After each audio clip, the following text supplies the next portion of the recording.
कहाँ जा रहे हो, रुको रुको रुको, मैं बोल ही नहीं रहा था, तुम सुनोगे कैसे, मैं अब बोल रहा हूं और अब तुम सुन रहे हो।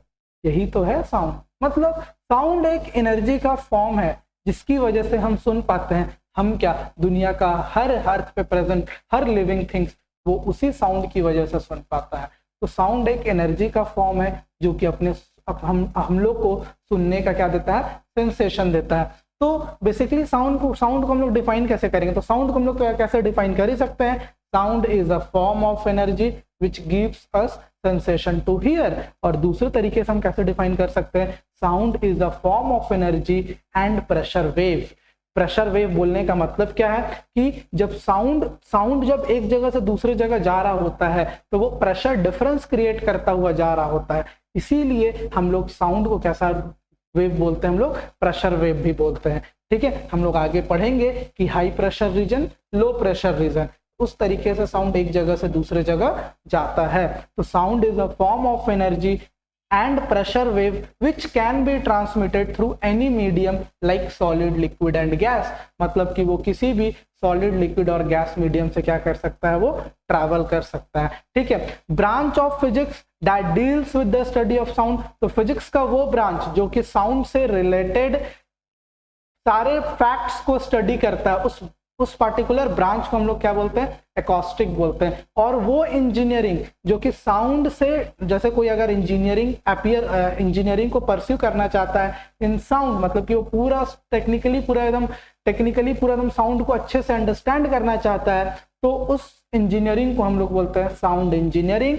और वो जो ब्रांच है जो कि साउंड के स्टडी को डील करता है उसको हम लोग बोलते हैं एकॉस्टिक्स। ठीक है, अब साउंड जो है वो एक कैसा वेव है, वो एक प्रेशर वेव तो है ही, उसके साथ साथ वो एक मैकेनिकल वेव है या मटेरियल वेव है।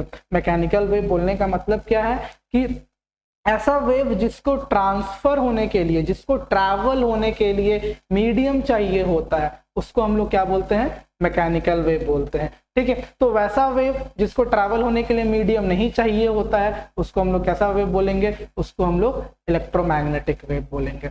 ठीक है, तो साउंड एक कैसा वेव है, sound is a mechanical wave. तो हम लोग आइए हम लोग एक एक्सपेरिमेंट को पढ़ते हैं कि हम लोग कैसे प्रूव करेंगे that sound is a mechanical wave. तो उसके लिए हमने एक experiment, sound is a mechanical wave, तो मैंने ये बता ही दिया कि कोई भी ऐसा वेव जिसको ट्रैवल होने के लिए मीडियम चाहिए उसको हम लोग क्या बोलते हैं, मैकेनिकल वेव। जैसे देखिए ये वाटर, ये जो मान ले रहे हैं हमारा एक लेक है, लेक के ऊपर से मैंने वाटर ड्रॉप गिराया, तो वाटर ड्रॉप जो है वो कैसा फॉर्म ऑफ एनर्जी में है, वो पोटेंशियल एनर्जी में है। फिर ठीक है, फिर जब वो गिरा तो वो किस में चेंज हो गया, वो काइनेटिक एनर्जी में चेंज हो गया। और जब वो जाएगा एनर्जी, जब वो उसके अंदर गिरेगा, वही एनर्जी किस में चेंज हो जाएगा, वही एनर्जी हो जाएगा आपका साउंड एनर्जी में चेंज। ठीक है, या बोलिए वेव या डिस्टर्बेंस। और वो जो फिर वाटर है वो ऐसा वेव बनाते हुए आगे बढ़ेगा। तो आपको दिख रहा होगा कि अगर वाटर ना रहे तो क्या वो वेव बनेगा, वो वेव नहीं बनेगा। मतलब उस टाइम वाटर में वेव ट्रैवल करने के लिए उसको वाटर मीडियम चाहिए ही चाहिए। तो कोई भी ऐसा वेव जिसको ट्रैवल होने के लिए मीडियम चाहिए होता है उसको हम लोग क्या बोलते हैं, उसको हम लोग मैकेनिकल वेव बोलते हैं। तो अब हम लोग देखते हैं कि अपने को प्रूफ करना है कि sound is a mechanical wave. तो हम कैसे प्रूफ करेंगे कि sound is a mechanical wave. तो मैंने इस एक्सपेरिमेंट सेटअप में एक बेल जार लिया है, बेल जार के अंदर हमारा इलेक्ट्रिक बेल है, और इलेक्ट्रिक बेल का जो दो टर्मिनल है पॉजिटिव और निगेटिव, दोनों बैटरी से कनेक्टेड है, बैटरी के पॉजिटिव और निगेटिव से कनेक्टेड है। और उसके नीचे में हमारा एक वैक्यूम ट्यूब लगा हुआ है जो कि एक मोटर के हेल्प से हम यहाँ पे क्या कर रहे हैं, वैक्यूम क्रिएट कर रहे हैं। ठीक है, तो अब हम लोग इसमें करेंगे क्या, हम जैसे ही सर्किट कंप्लीट करके इलेक्ट्रिक बेल को ऑन करेंगे तो हम लोग देखेंगे कि हमको इलेक्ट्रिक बेल का जो आवाज है वो सुनाई दे रहा है। ठीक है, we will able to hear the sound of electric bell. पर हम जैसे जैसे वैक्यूम क्रिएट करते जाएंगे, ग्रेजुअली मीन्स धीरे धीरे, जैसे जैसे हम वैक्यूम क्रिएट करते जाएंगे, मतलब धीरे धीरे यहाँ से एयर जो प्रेजेंट है यहाँ पे हम उसको निकालते जाएंगे। तो जब हम इस एयर को निकालते जाएंगे स्लोली तो यहाँ पे क्या होगा, सारा का सारा एयर बाहर सक्शन आउट हो जाएगा। सक्शन आउट होने का मतलब है कि वो बाहर आ जाएगा। तो उसके बाद जब सारा एयर बाहर आ जाएगा तो अब हम लोग देखेंगे कि अपने को इलेक्ट्रिक बेल का आवाज नहीं सुनाई देगा। जब हम ये एक्सपेरिमेंट कर रहे होंगे तो उस टाइम अपने को बहुत ध्यान रखना होगा, क्योंकि उस टाइम पे हमारे पास दो साउंड होगा, एक हमारा इलेक्ट्रिक बेल का साउंड होगा और एक हमारा मोटर का साउंड होगा। तो हम लोग को बहुत अच्छे से देखना पड़ेगा, ऑब्जर्व करना पड़ेगा कि वो जो साउंड है वो इलेक्ट्रिक बेल का ही है, ठीक है। तो हम लोग जब बहुत ध्यान से सुनेंगे तो हम लोग पाएंगे कि जैसे जैसे वैक्यूम क्रिएट हो रहा है तो वैसे वैसे ये जो इलेक्ट्रिक बेल का आवाज है वो धीरे धीरे कम होता चला जाएगा, और जब सारा हवा बाहर निकल जाएगा तो वो बिल्कुल भी सुनाई नहीं देगा। मतलब कि sound of electric bell could not hear when bell jar is completely evacuated। जब बेल जार कंप्लीटली इवैक्यूएट हो जाएगा तो उस केस में हमको कोई भी आवाज सुनाई नहीं देगा, ठीक है। समझ में आया आपको ये एक्सपेरिमेंट? तो हमको यहाँ पे क्या पता चला कि जब हमारा कहीं पे भी वैक्यूम बन जाता है तो वहां से साउंड अपीयर नहीं होता। मतलब जैसे मैं आप लोग को पढ़ा रहा हूँ, तो अगर ये पूरा स्टूडियो में क्या हो कि पूरा वैक्यूम क्रिएट कर देंगे तो सबसे पहले तो मैं ब्रीथ नहीं कर पाऊंगा, ठीक है। अगर मान लेते हैं कि मैं किसी सिलेंडर को लगा करके ब्रीथ कर भी ले रहा हूँ तो यहाँ का जो आवाज है जो मैं आपको बोल रहा हूँ वो आप तक नहीं पहुंचेगा, ठीक है, क्योंकि साउंड को मीडियम चाहिए ही चाहिए ट्रैवल होने के लिए। अगर मीडियम नहीं है तो साउंड एक जगह से दूसरे जगह जाएगा ही नहीं, ठीक है। तो हमारा जो लॉन्गिट्यूडनल वेव क्या होता है, देखिए हमारे पास दो तरह का वेव होता है, एक होता है लॉन्गिट्यूडनल वेव और एक होता है ट्रांसवर्स वेव। तो लॉन्गिट्यूडनल वेव और ट्रांसवर्स वेव में डिफरेंस क्या? तो यहाँ पे सबसे पहले दो चीज को समझना है। पहला चीज क्या है? डायरेक्शन ऑफ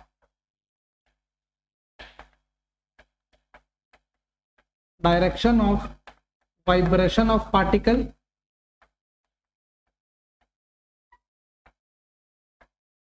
और जो दूसरा है वो क्या है? Direction of propagation. तो direction of vibration of particle कहने का मतलब क्या है कि पार्टिकल किस डायरेक्शन में वाइब्रेट कर रहा है, और डायरेक्शन ऑफ प्रोपगेशन कहने का मतलब है कि वेव किधर जा रहा है। तो आप यहाँ पे देखिए, यहाँ पे जैसे मान ले रहे हैं यहाँ पे हमारा कोई डिस्टर्बेंस हुआ, ठीक है, तो वेव पहले आगे गया, फिर ये पीछे आया, फिर वो आगे गया, फिर वो पीछे आया, फिर वो आगे गया, फिर वो पीछे आया। मतलब वाइब्रेशन ऐसे ऐसे हो रहा है, ठीक है, और वेव भी आगे जा रहा है। वाइब्रेशन का डायरेक्शन और प्रोपगेशन का डायरेक्शन, दोनों का डायरेक्शन सेम हो तो उसको हम लोग क्या बोलेंगे? Longitudinal wave. उसी तरीके से हमारा जो ट्रांसवर्स वेव होता है उसमें क्या होता है कि जो direction of vibration of particle है और जो डायरेक्शन ऑफ प्रोपगेशन है वो दोनों एक दूसरे के परपेंडिकुलर होता है। जैसे हमारा डायरेक्शन ऑफ प्रोपगेशन ऐसा मान ले रहे हैं, ये है हमारा डायरेक्शन ऑफ प्रोपगेशन,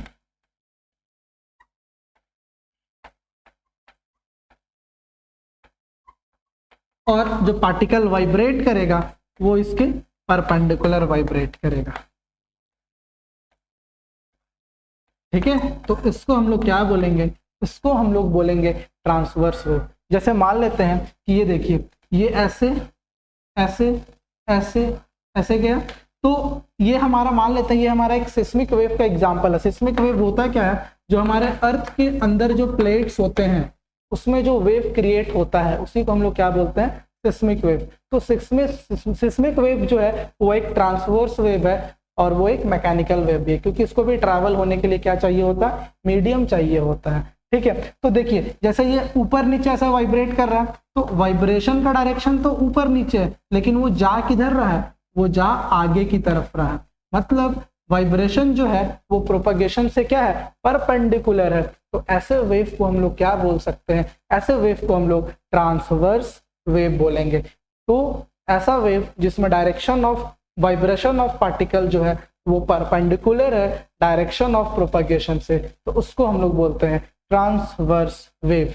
तो हमारा जो वाटर वेव था जो हम लोग थोड़ी देर पहले देखे थे कि हम एक पत्थर गिरा दे, अगर पानी में ऐसे ऐसा जो वेव क्रिएट हो रहा है तो वो भी क्या है, वो भी ट्रांसवर्स वेव है। क्यों? क्योंकि देखिए वेव आगे की तरफ जा रहा है और जो पार्टिकल है वो ऊपर नीचे वाइब्रेट हो रहे हैं या नहीं हो रहे हैं, तो वो डायरेक्शन ऑफ प्रोपगेशन इधर और वाइब्रेशन का डायरेक्शन इधर, तो वो दोनों एक दूसरे के परपेंडिकुलर है, तो इसलिए वो भी कैसा वेव है, वो ट्रांसवर्स वेव है।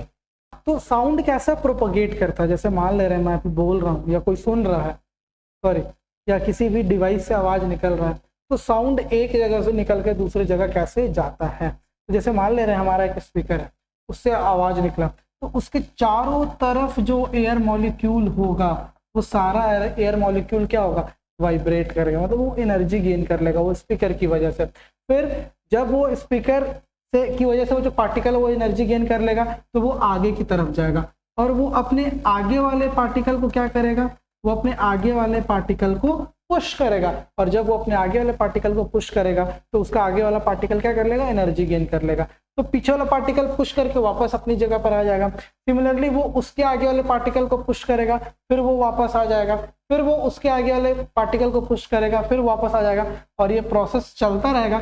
तब तक चलता रहेगा जब तक ये एनर्जी कंप्लीटली डिसैपिएट ना हो जाए, जब तक एनर्जी पूरा खत्म ना हो जाए। जब तक एनर्जी जीरो नहीं होगा तब तक वो साउंड क्या होगा, चलता ही जाएगा। तो वहीं पे दिख रहा है कि जब पार्टिकल आगे जा रहा है तो वो एक हाई प्रेशर रीजन क्रिएट कर रहा है, जब पार्टिकल पीछे आ रहा है तो वो एक लो प्रेशर रीजन क्रिएट कर रहा है। तो जो हाई प्रेशर रीजन है इसी को हम लोग क्या बोल रहे हैं, इसको हम लोग कॉम्प्रेशन बोल रहे हैं, और जो लो प्रेशर रीजन है इसी को हम लोग क्या बोल रहे हैं, रेयरफैक्शन बोल रहे हैं।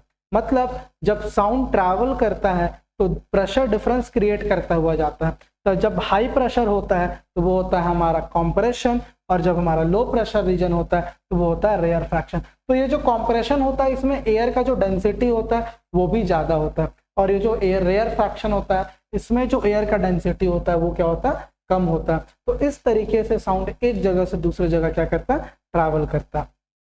तो देखिए आइए अब हम लोग थोड़ा सा कुछ बात डिस्कस करते हैं जो कि हमारा वाइब्रेशन से रिलेटेड है। तो सबसे पहले इस चीज को टर्मिनोलॉजी समझने से पहले हम लोग ये समझ लेते हैं कि एक वाइब्रेशन बोलने का मतलब क्या है।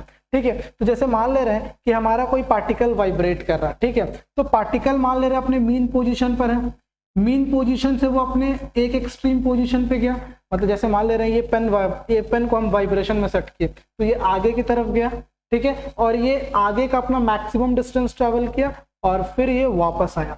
तो ये गया, अपना मैक्सिमम डिस्टेंस ट्रेवल किया और फिर ये वापस आया। तो ये वन वाइब्रेशन नहीं है, ये अभी हाफ वाइब्रेशन है। तो वन वाइब्रेशन क्या होगा, फिर वो वहां से दूसरी तरफ जाएगा, ठीक है, दूसरी तरफ जाएगा उतना ही डिस्टेंस जितना वो आगे की तरफ गया था, फिर वो वापस आएगा।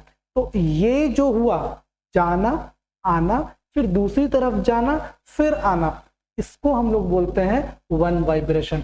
तो आपको दिख रहा होगा यहां से लेकर यहां तक जो है ये है आपका वन वाइब्रेशन। तो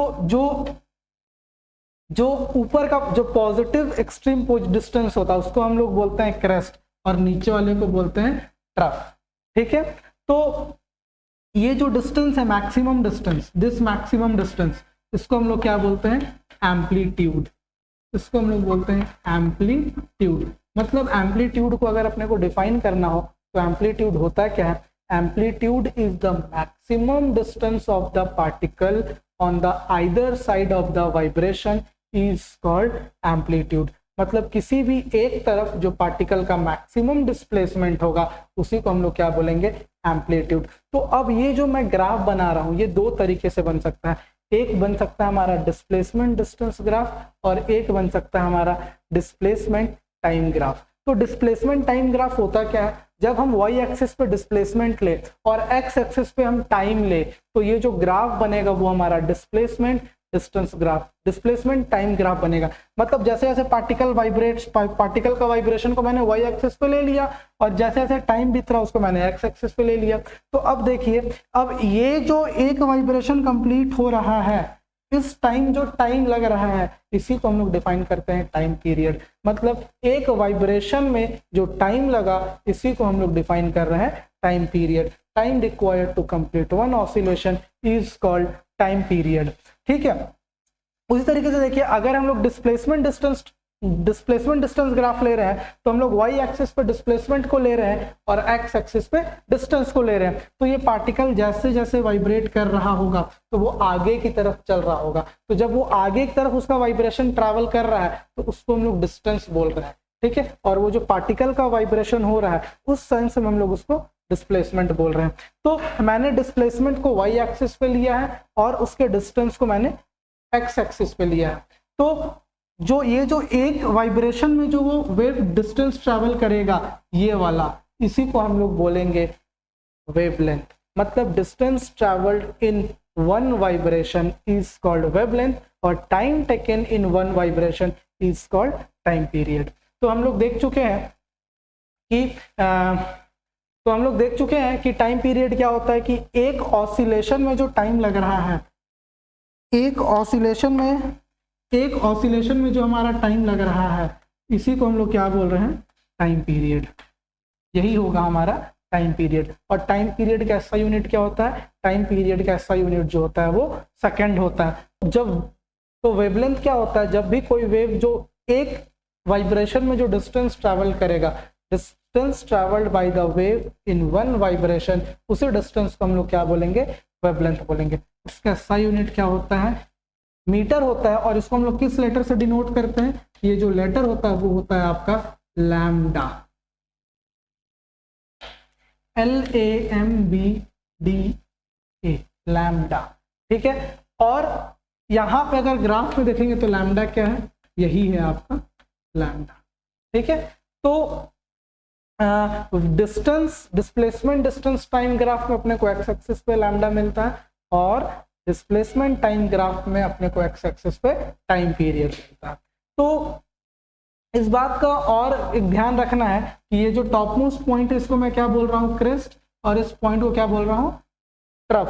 तो जो टू कॉन्जिक्यूटिव कहने का मतलब है लगातार, तो जो टू कॉन्जिक्यूटिव क्रेस्ट होगा, ये जो डिस्टेंस होगा इसको हम लोग बोलेंगे वेवलेंथ, ऐसे भी डिफाइन कर सकते हैं। और जो टू कॉन्जिक्यूटिव ट्रफ होगा, ये जो डिस्टेंस होगा इसको भी बोल सकते हैं वेवलेंथ।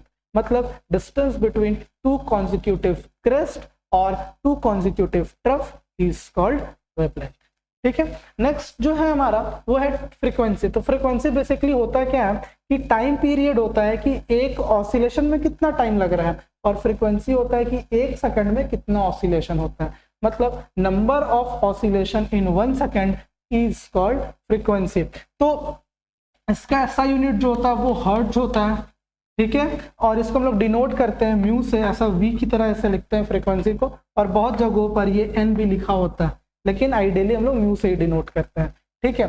तो ये जो है ये आपका डिस्प्लेसमेंट टाइम ग्राफ है। तो एक सेकंड में जो ऑसिलेशन होगा उसी को हम लोग क्या बोलेंगे, फ्रीक्वेंसी बोलेंगे।